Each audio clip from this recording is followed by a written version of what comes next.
The warning ignored, the great hall of the Galactic Council was filled with voices. Dozens of alien leaders sat around a wide, shining table. The air smelled of metal, smoke, and tension. Every race from the known galaxy had sent a representative.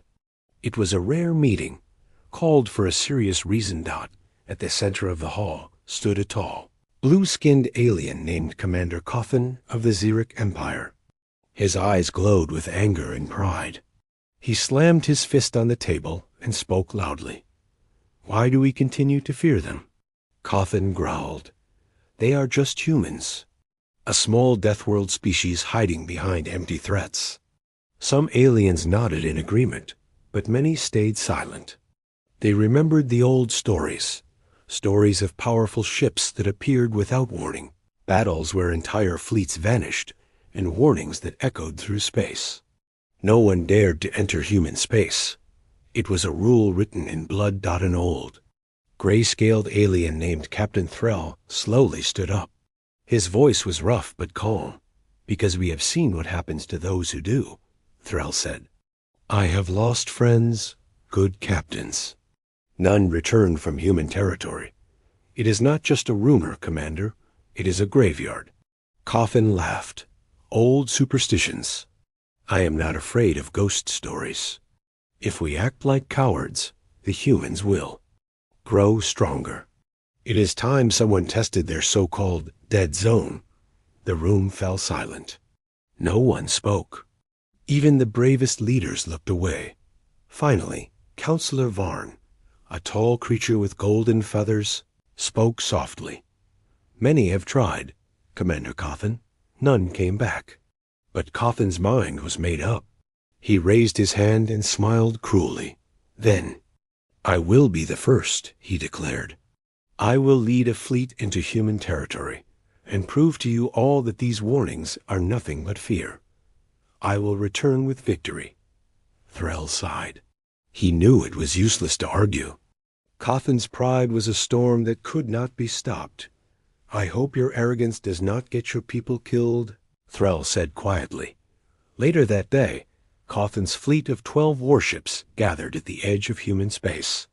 Their ships were massive, armed with powerful cannons and energy shields.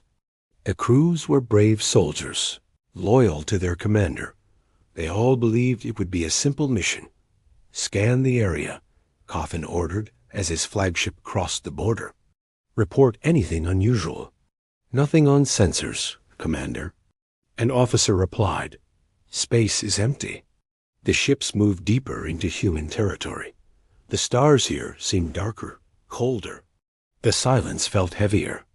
But still, there was no sign of danger. "See?" Coffin sneered.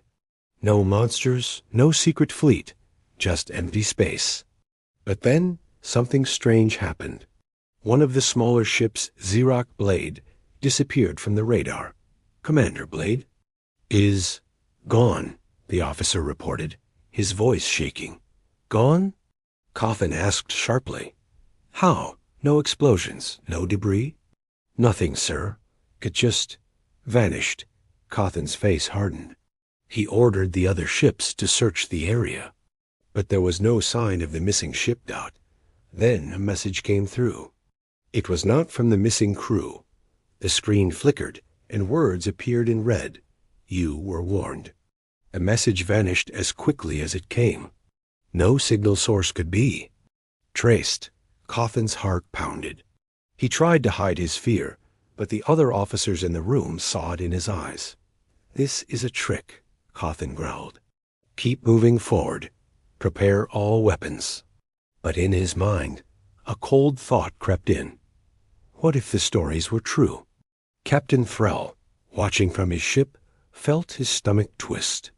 He sent a final message to Coffin. "Turn back while you can." No one leaves human space alive. But Coffin ignored it. His pride was too strong, his anger too hot. The fleet moved deeper, the darkness around them growing thicker. Every sensor scan showed nothing. No ships, no planets. No stations. Just empty, silent death. On his ship's screen, Coffin stared at the dark horizon ahead. I don't believe in ghosts, he whispered to himself. But somewhere in that endless black space, something was watching. Waiting. And the price for crossing the line had already begun. Asterisk. The first strike. The darkness around Cawthon's fleet felt heavier with every passing minute. The stars seemed farther away. No signals, no planets, no stations. Just cold, endless space. Inside the flagship's command center, the crew moved nervously. Their eyes darted between screens and scanners. Every beep made someone jump. Commander, we've still found no trace of the missing ship, one officer reported. His voice tight. Cawthon's jaw tightened. Keep scanning. Increase sensor range. I want answers. Suddenly, another alarm rang out. A red light blinked on the main screen. Unknown disturbance detected on the left flank. Before anyone could react, a sharp, bright flash appeared in the distance. One of the medium-class warships, Zurich Towan, vanished in an instant. No sound, no warning. 1 second it was there. The next, it was gone. Ship destroyed. N. Officer shouted, panic in his voice. No enemy detected. No weapon fire. Cawthon stood frozen for a moment, then barked. Shields up. All ships battle formation. Find whatever did this. The fleet quickly shifted into defense mode, but the fear was already spreading. Even the bravest captains whispered to themselves, this is a cursed place. Captain Frell, on his own ship at the edge of the fleet, clenched his fists. He had seen this before. Long ago, during a border patrol, a similar fleet entered human space. They never returned.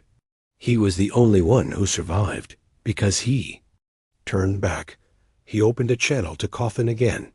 Commander, this is your last chance. Turn back.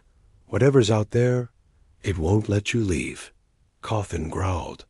I don't run from shadows, Threll. Hold your position. But Threll cut the call. He knew stubbornness when he saw it. And it would be Cawthon's death.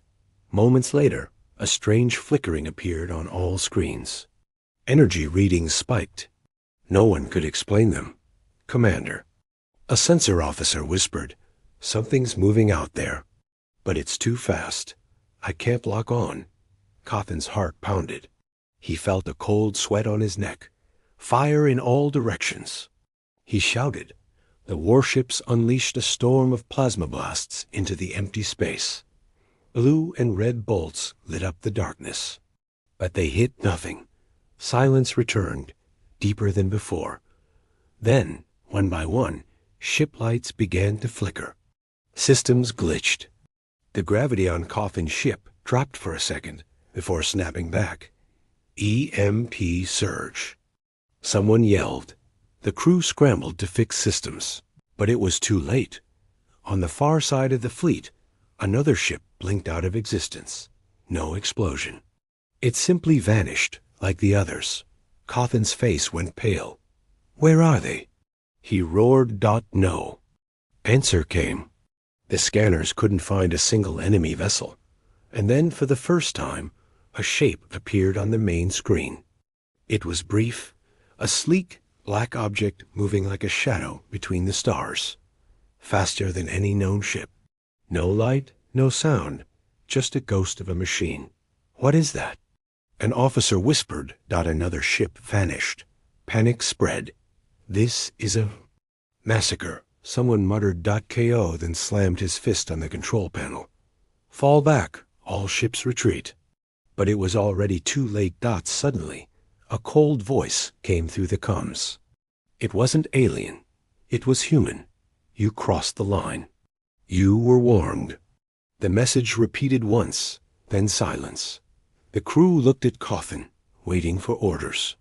But the great commander had no words. Far behind them, in the heart of human space, a group of Terran officers watched from a command room.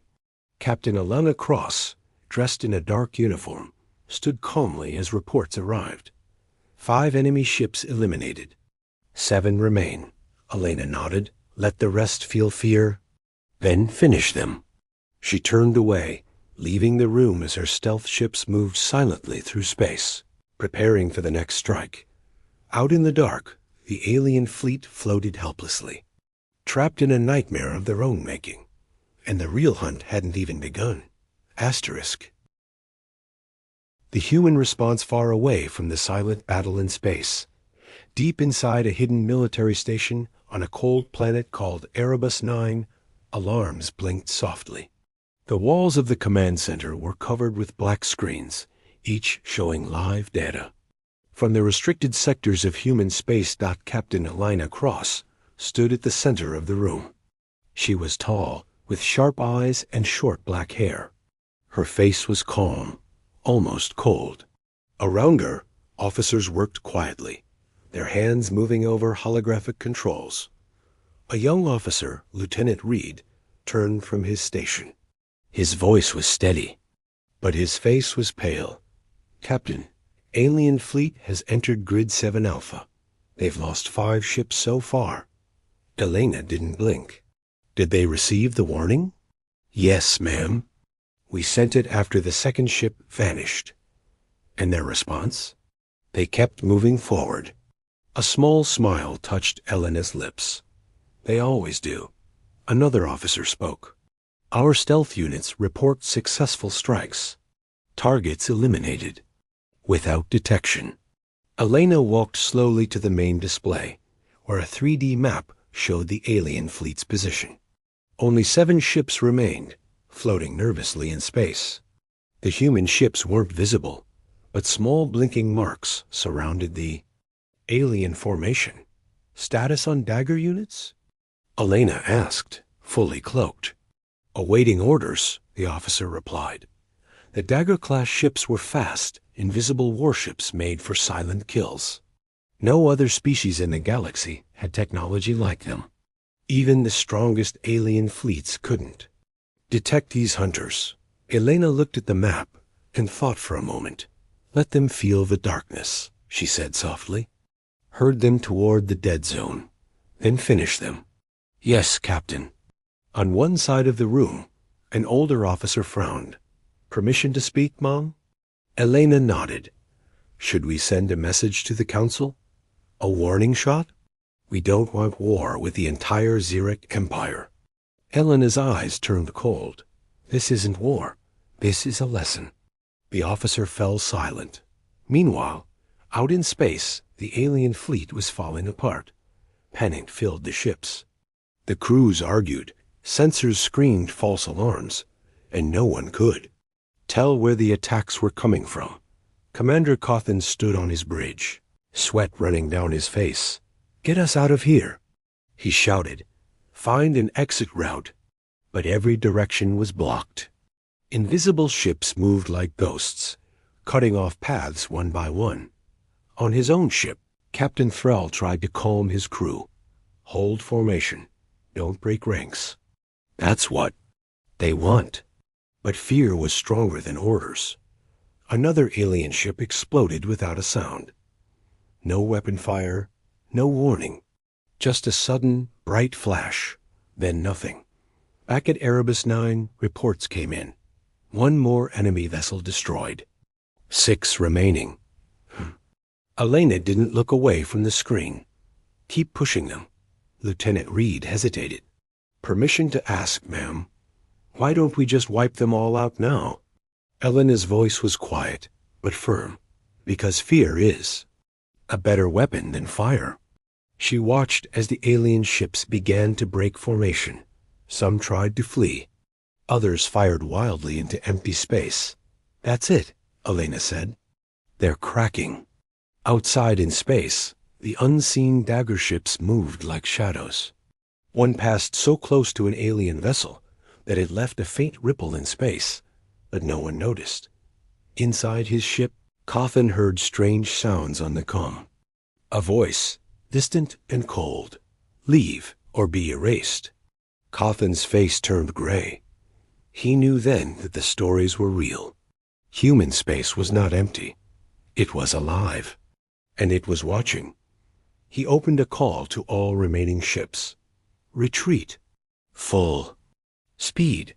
All units get out of here. But it was too late. Elena gave the final order. Dagger units. Clean the field. In an instant, the human ships struck. One by one, alien vessels vanished in silent bursts of light. Only 2 ships remained. Alana allowed them to escape. Let them carry the story back, she said.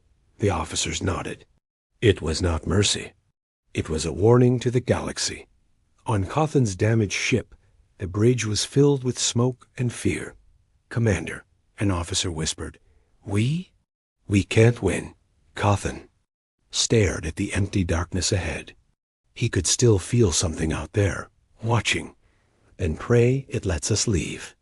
And far behind them, in the heart of human space, Captain Elena Cross smiled. Another lesson taught. Asterisk, the trap is sprung.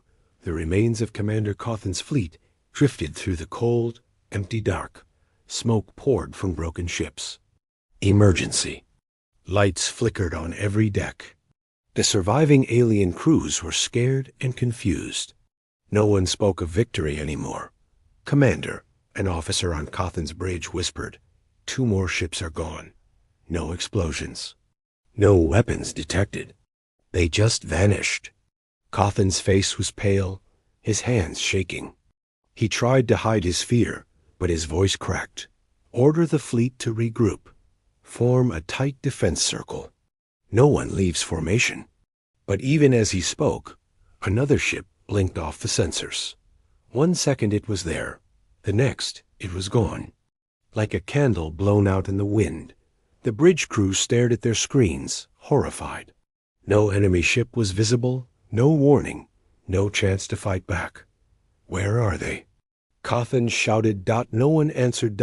On the far edge of the battlefield. Captain. Threll knew what was happening. He remembered the old battles, the ancient human tactics. They didn't fight wars with numbers. They fought with control, fear, and perfect timing. This isn't an attack, Threll whispered to himself. It's a hunt. Threll sent a final message to Cawthon. They're hurting us. They're pushing us somewhere. Cawthon clenched his teeth. Deep down, he knew Threll was right. Suddenly, one of the officers called out. Commander, gravity fluctuations detected. Sector Epsilon. Before anyone could react, a strange pull gripped the fleet. The ships were being dragged by an unseen force. Engines struggled to break free, but it was useless. On Erebus 9, Captain Elena Cross stood calmly before a large screen. The human officers around her watched the trap close. Any survivors? She asked. 5 ships remaining, Lieutenant. Reed reported. They're falling back, but the corridor is sealed. Elena nodded. Perfect. Push them toward the death zone. The death zone wasn't marked on any galactic map. It was a narrow sector inside human space, where countless enemy fleets had vanished. Some believed it was cursed. Others said no ship had ever escaped from there. In truth, it was the final part of a human war trap, a place where sensor ghosts, energy fields, and cloaked ships worked together to crush anyone foolish enough to enter. Begin containment net, Elena ordered. Invisible. Human warships, hidden all around the death zone, activated their systems. Space itself seemed to shift. Escape routes vanished. Out in the dark. Cawthon's fleet was behind. Navigation is failing, Commander. A frightened officer cried. I can't find any clear path out. Every scan showed only darkness ahead. Another ship exploded without. A sound, its hull crushed by an unseen weapon. On the bridge of Threll's ship, his crew begged him to turn back. Captain, we have to leave. We'll die out here. Threll looked at the black emptiness around them. He knew there was no way out now. The trap was already closed. We'll buy time for the others, he said quietly. Prepare to strike. Threll sent one last message. To Cawthon, if you want to live, follow my lead. We attack together, or we die separately. For a moment, Cawthon hesitated. Pride and fear fought inside him. But then another ship vanished, and the choice was clear. Fine, Cawthon growled. All ships on Threll's mark. In the blackness, human dagger ships circled like wolves. They knew the aliens were desperate now. Their time had come. At Erebus 9. Elena's screen showed the final move. They're gathering for a last stand, Reed said. Elena smiled. Good. Let them. Threll's ship fired blindly into the dark, trying to clear a path. The other ships followed, pouring energy blasts in every direction. But nothing hit. Then, out of nowhere, a human voice spoke on every alien ship's comm system. This is humanity. You entered forbidden space. You made your choice. Silence followed. Then the darkness itself seemed to move. Dozens of human warships uncloaked at once, surrounding the alien fleet from every side. Black ships with sharp, silent frames. Each one a predator built for perfect, quiet destruction. Cawthon's heart stopped. This can't be. On his ship, Threll knew it was over. He had seen this before. Brace for impact. Threll ordered. And the trap closed. Human weapons struck without mercy. Precision attacks disabled engines, shattered hulls, and silenced every cry for help. Within seconds, the fleet was torn apart. Only one crippled ship, Cawthon's, barely survived, engines sparking, drifting toward the edge of human space. On Erebus 9, Elena watched the destruction. Let him go, she ordered. Lieutenant Reed raised an eyebrow. Ma'am? Someone needs to tell the story. The officers nodded. Out in the cold blackness, Cawthon's broken ship limped away. Behind him, human ships vanished back into the shadows. The galaxy would soon learn what happened to those who dared to cross into human space. And it was not just a threat. Asterisk. The last stand smoke filled the broken hulls of Commander Cawthon's ship. Lights flickered weakly, and sparks rained from shattered panels. The few remaining officers on the bridge were covered in dust and blood. Fear hung in the air like a heavy fog. Cawthon gripped the side of his command chair, his face pale and eyes hollow. The proud commander who had once laughed at human warnings was now a man trapped in a nightmare. How many ships left? He asked, his voice weak. An officer checked the flickering screen. Only us, Commander. Cawthon felt the words hit like a hammer. His once great fleet, 12 mighty warships, was now reduced to one crippled, dying vessel. Another officer's voice cracked. They're still out there, surrounding us. Cawthon didn't need a scanner to know it was true. He could feel them. Invisible hunters in the darkness, watching, waiting for the perfect moment to strike. Suddenly, a message flashed on their screen. It was simple. Leave or be erased. Cawthon's hands shook. He knew he should run. He knew there was no hope of winning. But his pride refused to die quietly. We fight, he growled. If this is the end, we'll face it standing. Across what was left of the battlefield, Captain Threll was alive too, barely. His ship, badly damaged, floated near Cawthon's. Fires burned on several decks, and systems failed one after another. Threll looked at his terrified crew. We won't outrun them, he said, but we'll show them what Xeric warriors are made of. His crew straightened, fear in their eyes, but respect in their hearts. Ready all weapons. We strike together. Back in the shadows, human ships waited silently. Dozens of Dagger-class stealth ships formed a perfect kill circle around the last 2 alien vessels. On Erebus 9, Captain Elena Cross watched from her command screen. They still want to fight, Lieutenant Reed reported. Elena's expression didn't change. Let them. One by one, human ships powered up. Their weapons locked onto weak points on the alien hulls. They didn't need to aim for vital systems. They would break them piece by piece, a slow, merciless end. Out in space, Threll opened a private channel to Cawthon. "Commander," Threll spoke, his voice heavy, "if you can hear me?" It was an honor.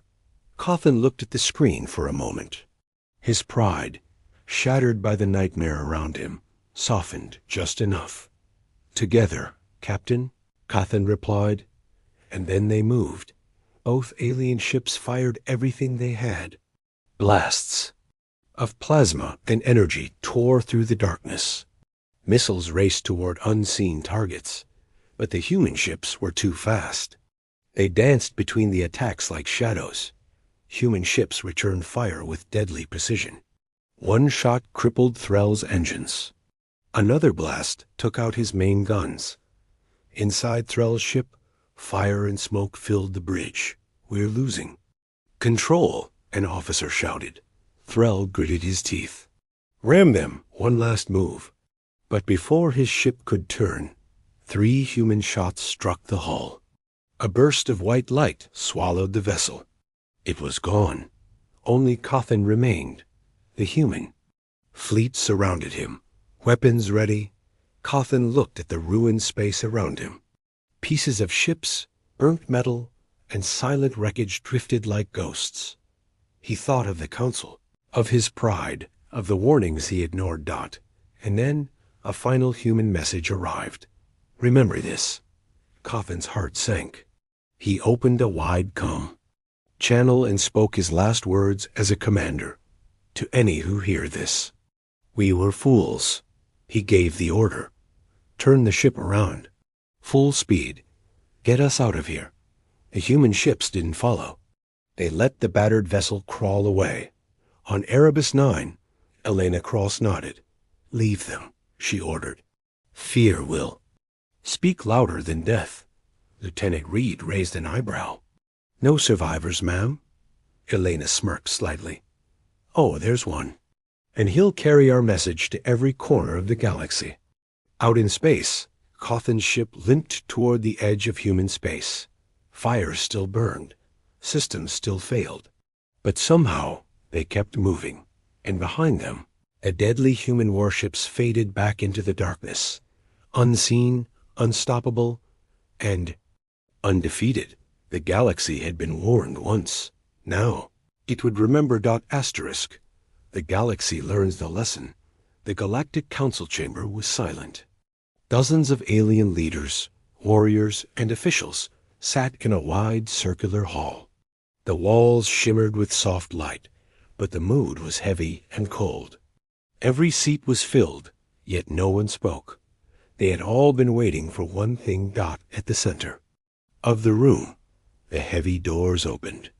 2 guards walked in, followed by a broken figure.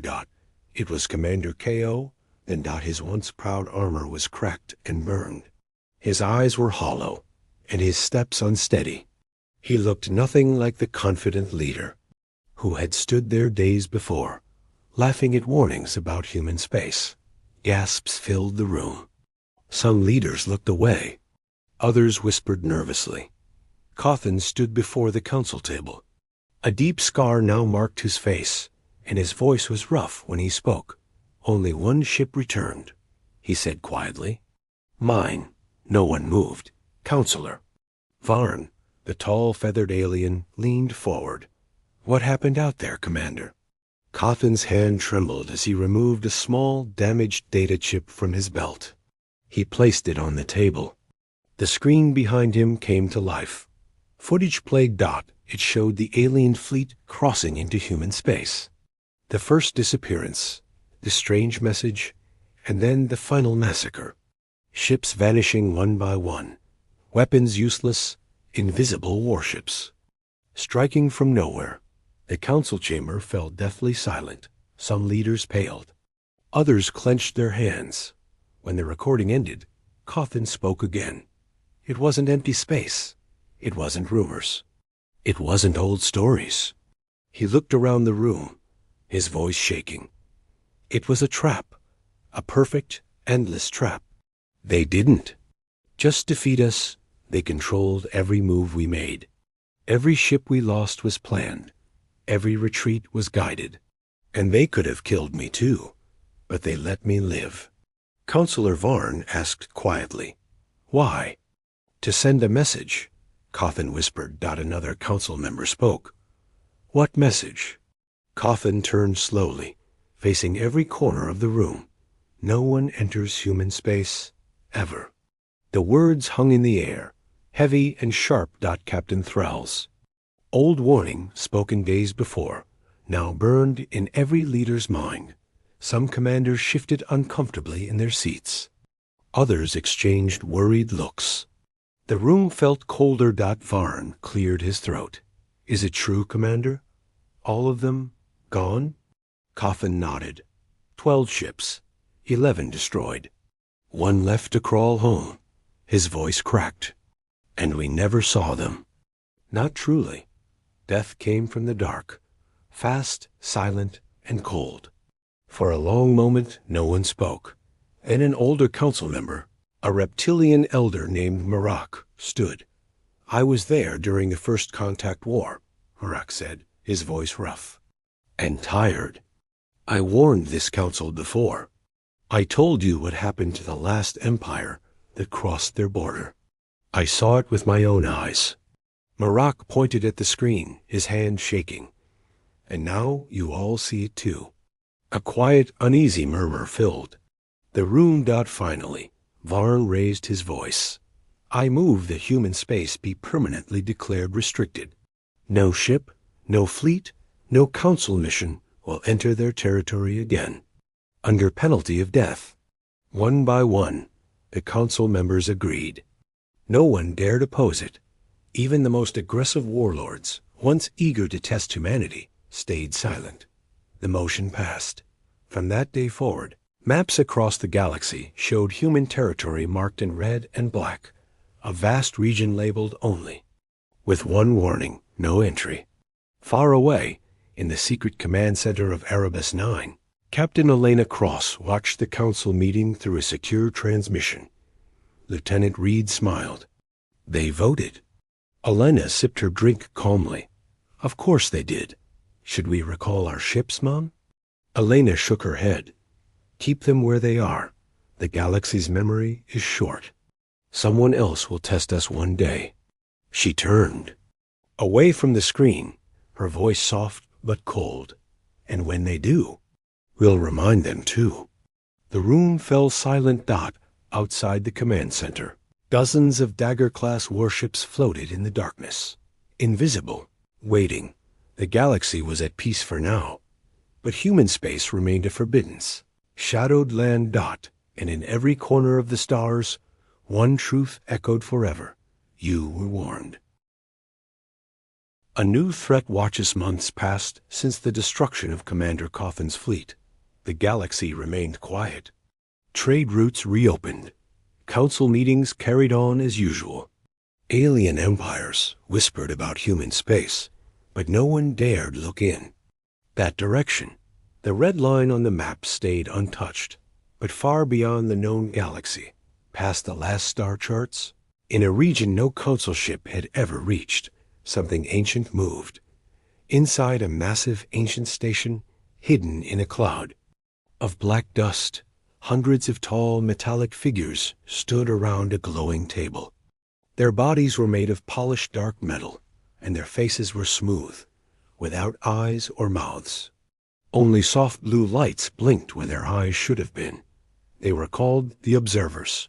For centuries, they had watched the galaxy silently, never interfering, never showing themselves. Until now, a faint blue light pulsed in the center of the table. One of the machines spoke in a calm, metallic voice. "Human activity detected. Classified terminal threat." Another voice followed. "Should we intervene?" A third one answered, older, deeper. "No, not yet." A 3D map appeared, showing human space, now marked in black. Around it, red dots blinked.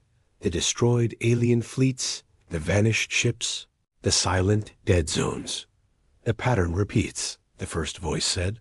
"They grow stronger in silence." The second added, "Then, for the first time in centuries." The leader of the Observers spoke. "Prepare the arcs." Silence followed. Across the dark station, long dormant ships hummed to life. Their engines, untouched by time, began to glow. They were larger than any known vessel in the galaxy. Ships, meant not for war, but for ending civilizations. The galaxy fears them, but we remember them. The leader's voice dropped lower. And one day, we will finish what we started. In human space, unaware of the ancient threat awakening, Captain Elena Cross stood aboard a new warship, the Revenant. She watched the stars in silence. Lieutenant Reed approached. "Still quiet out there, ma'am?" Elena smiled faintly. "It never stays quiet for long." She turned back to the stars, and somewhere, in the distant dark, unseen eyes were watching. Asterisk.